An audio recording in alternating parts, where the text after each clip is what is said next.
I'm recording my homily for the 31st week of Ordinary Time.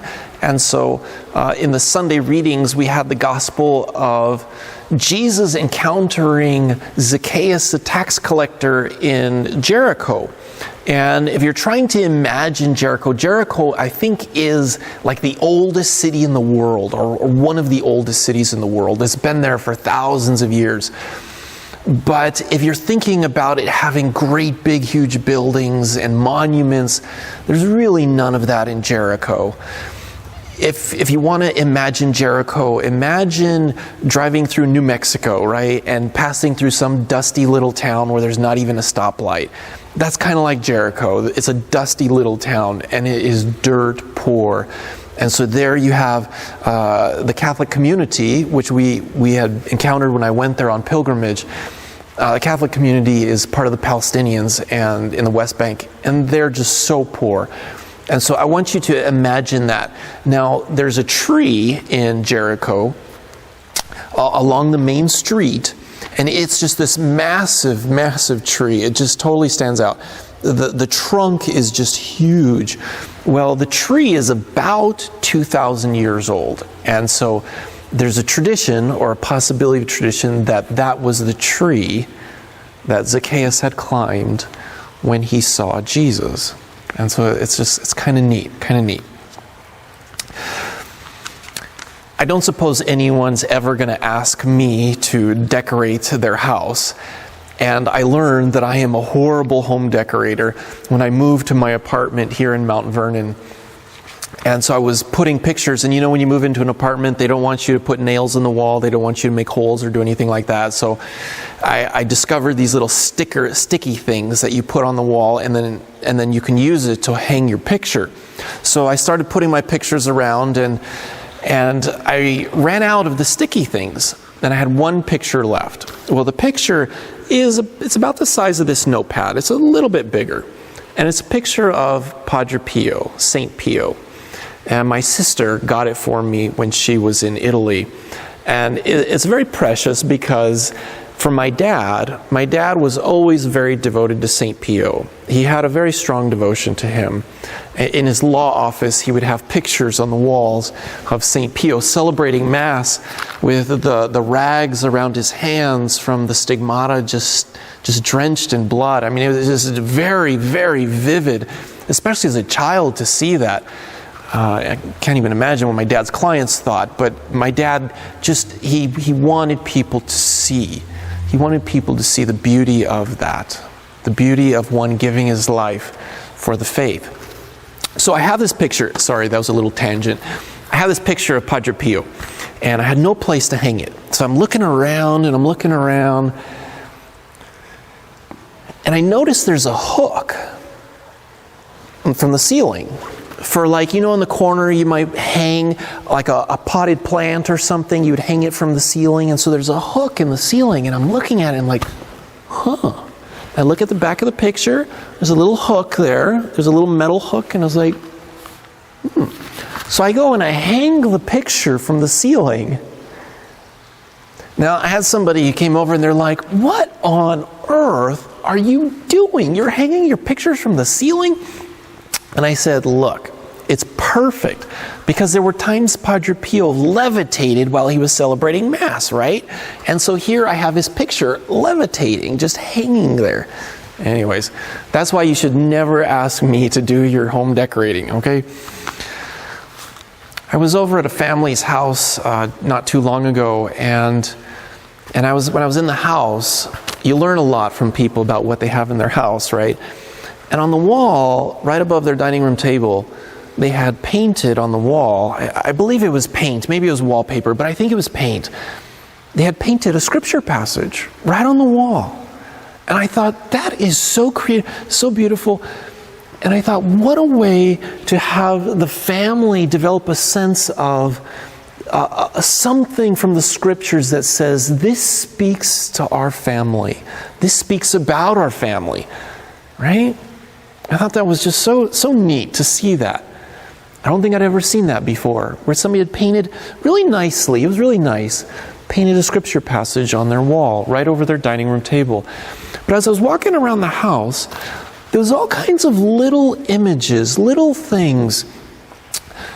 Image of a saint here, image of a saint here. They even had a relic and of St. Francis Cabrini, and all these different images. They weren't really decorations per se. Like, they didn't have it there because it was beautiful, but they had it there because it was meaningful.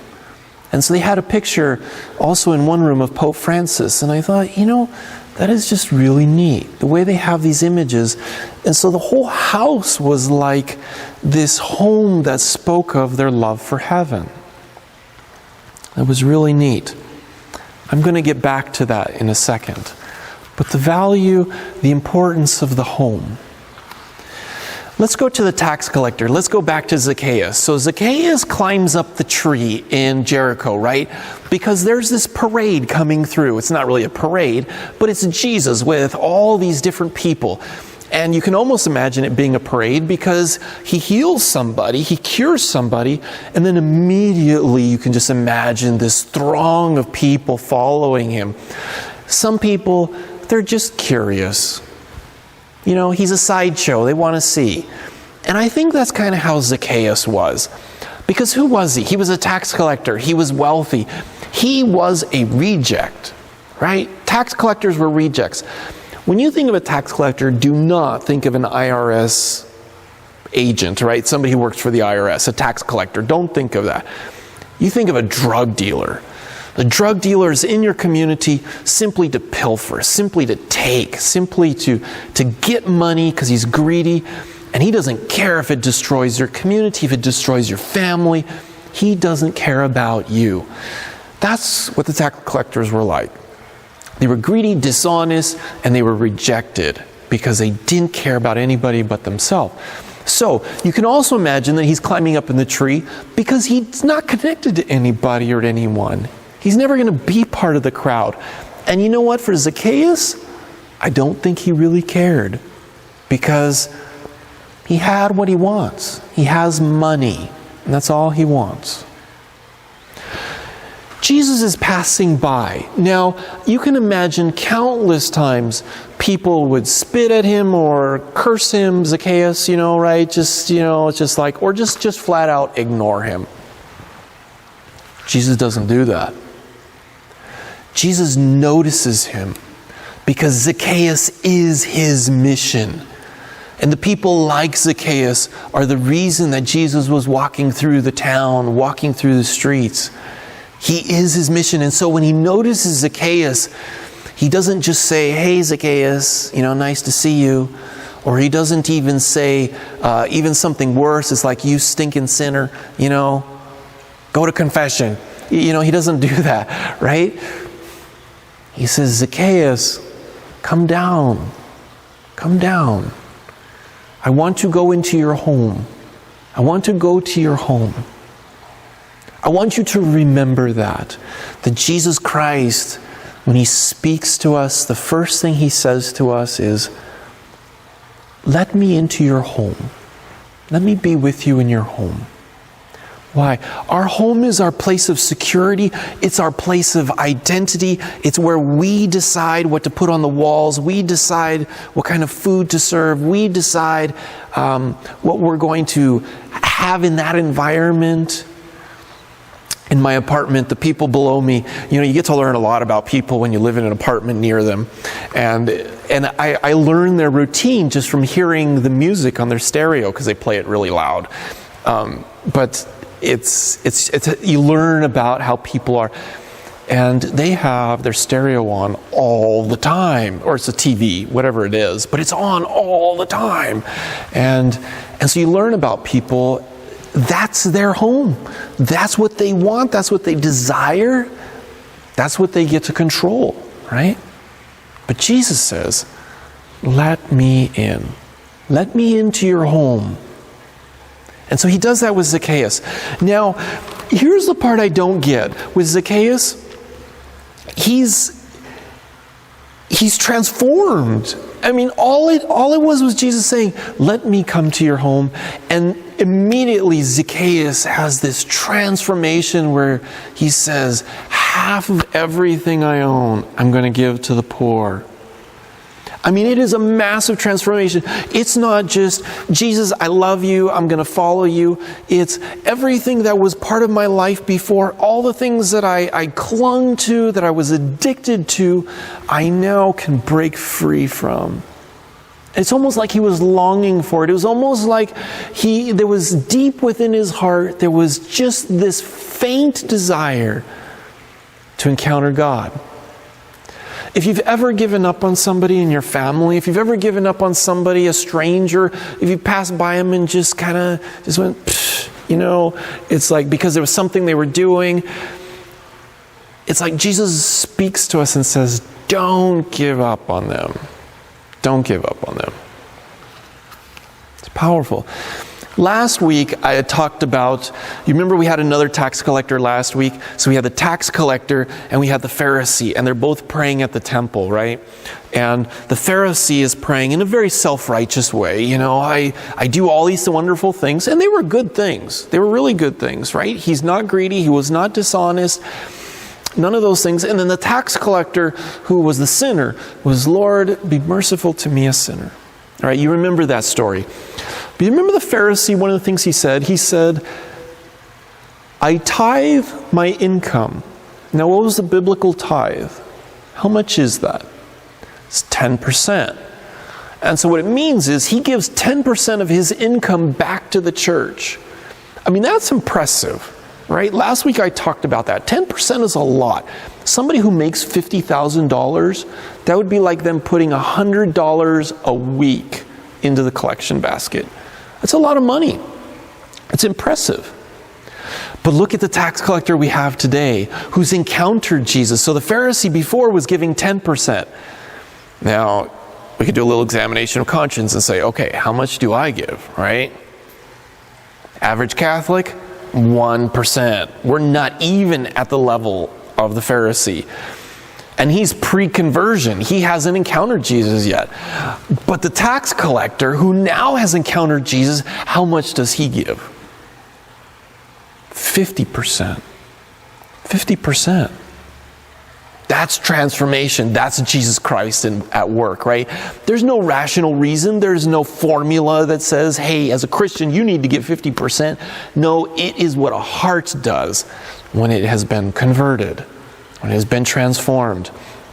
I remember a couple years ago I was giving a homily, and it was on, I think it was Luke chapter 10, verses 25 through 37, I think. It's the story of the Good Samaritan.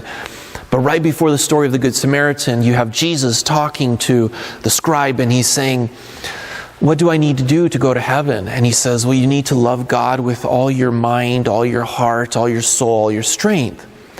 And you need to love your neighbor as yourself.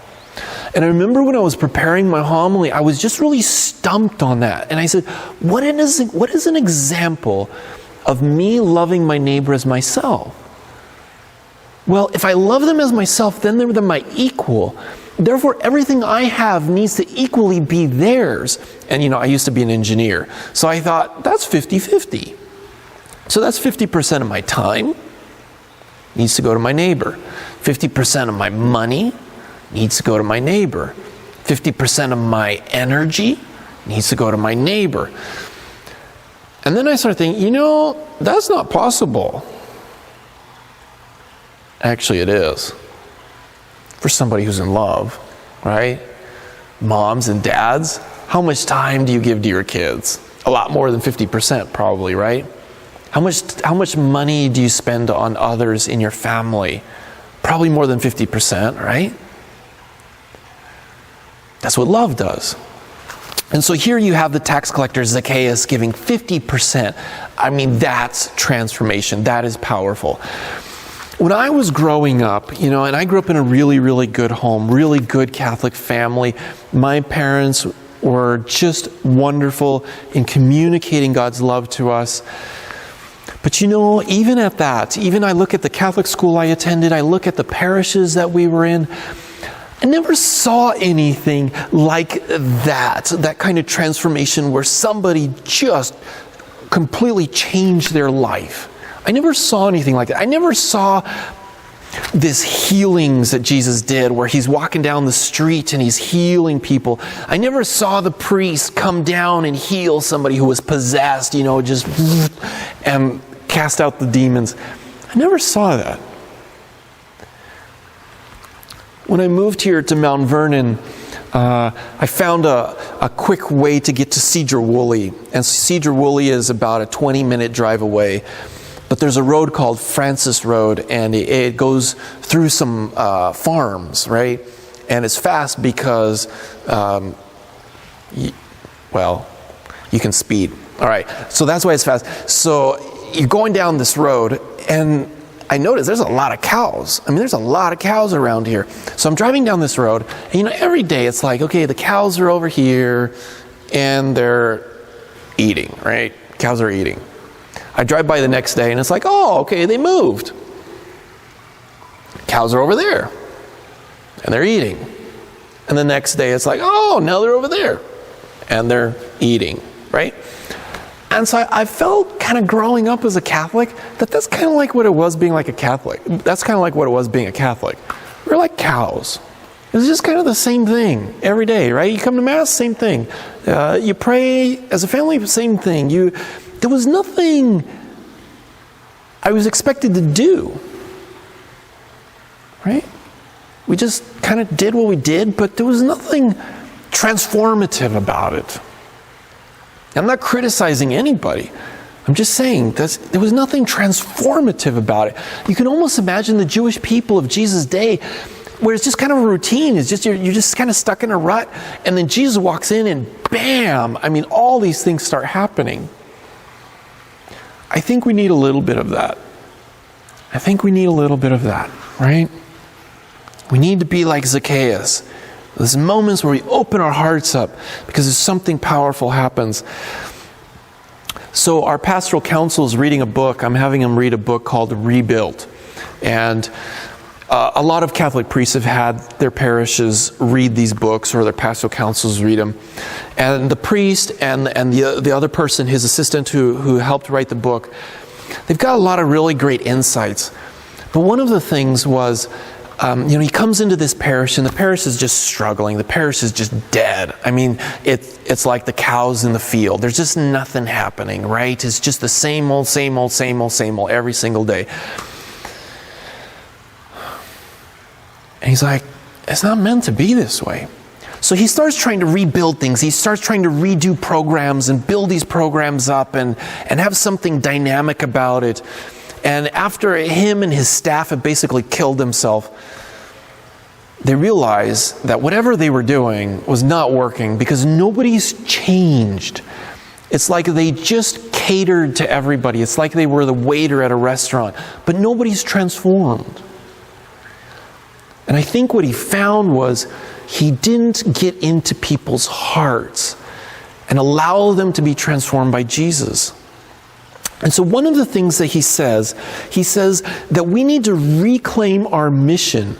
And so the mission is simply the last line in our gospel this weekend. That Jesus Christ has come to seek and to save what was lost. Now in the story, that's Zacchaeus. But Zacchaeus is all around us. Zacchaeus is right here. Right?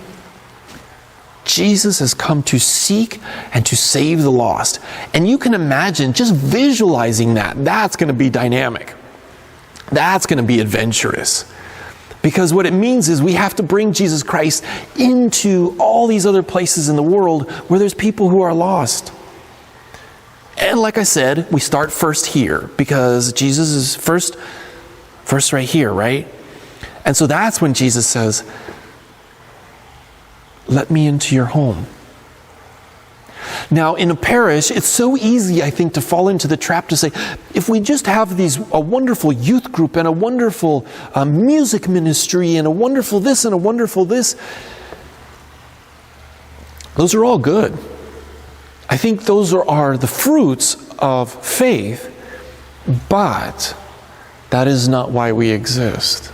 We have a mission to seek and to save the lost. And you can't really create a program that does that, right? Because Jesus, when he was walking around, he didn't create a program. He didn't have any programs. He didn't have youth groups. He didn't have music. It was stuff that just flowed from faith. What he did was he mentored. He mentored the disciples. He mentored the apostles. He mentored all the people who would follow him. He taught them. He loved them. He healed them. He prepared them. Okay? And so I think that's what he wants for us. And the key in all of that is, he says, let me into your home. Now, the first home is right here. The first home is the soul. Let me into your soul. Let me dwell there. The second home is our home. The second home is where we reside with our families. Let me in. Let me be in your home. Let me be part of your family. As I've been watching my own homilies, I don't really sit down and watch my homilies on YouTube, but as I'm recording them and putting them on YouTube, I'm hearing my homilies, and I'm realizing, man, I am really a broken record. There's things I just keep repeating over and over and over and over. And I'm thinking to myself, why do I keep repeating that? Because I think it really is the core. And one of the things I keep repeating is, do you pray together as a family? Have you allowed Jesus Christ into your home? If you allow Jesus Christ into your home, it's amazing what happens. There's a quote from St. Augustine. It's a very obscure quote. You probably have never heard it. And I only heard it like a year or so ago, maybe 2 years ago. But it really caught my attention. And St. Augustine said, if you allow me to form a child, to teach a child, from the very, very earliest moments of that child's life, he said, I promise you, by the age of 5, that child will never leave the faith. By the age of 5, we don't even have programs for 5-year-olds or younger, right? We have nothing to offer kids that young in the parish. And I think in our minds we think, well, we can't really teach anything to a child that young, right? They're just too young. But what St. Augustine is saying, in the home, it needs to start from the very first day, right? From the day the child is conceived, it needs to start. And then it just keeps building. But in the home, that's where it needs to be. I want to offer just a last story. I'm going long here, sorry.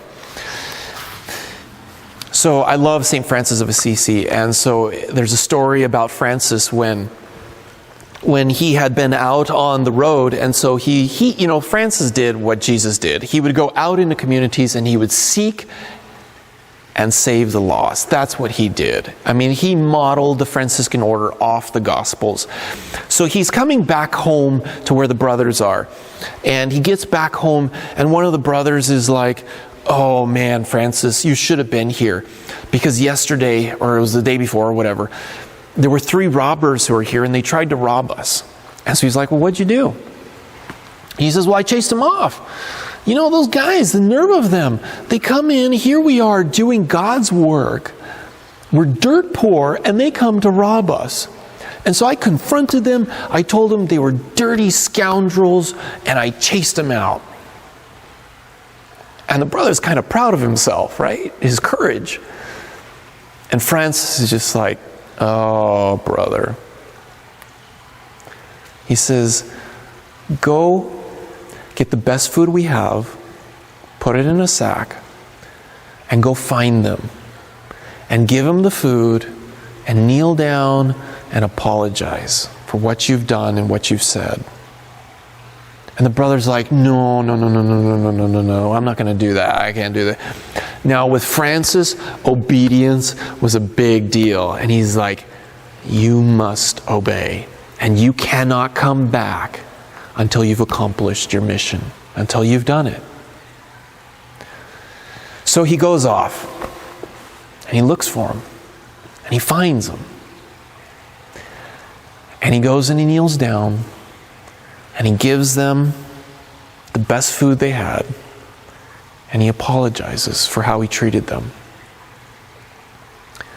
Now, do you hear Zacchaeus here? Do you see the story of Zacchaeus and Jesus? And so these three robbers have probably never had somebody show love like that. Just like Zacchaeus in the tree, he may have never had experience of any kind of love like that. And so Jesus showed him love, and it transformed his heart. It was like the key going into his soul and turning the lock, right? And opening the door. He showed him just a little bit of love. And so this brother goes to these three robbers and he shows them love. And these three robbers start talking to each other. And they start saying, we've become just horrible people. All we do is go and steal and rob and hurt. And so they said, brother, take us back to Francis. We want to go back and apologize. So they take him back home, right? They take him back home. And they go to see Francis. And after talking to Francis, they join the Franciscans. It's amazing. It's beautiful, right? It's beautiful. We let Jesus into our home. And we go out to seek and to save the lost. And we invite them into our home because that's where Jesus is. All right. God bless you.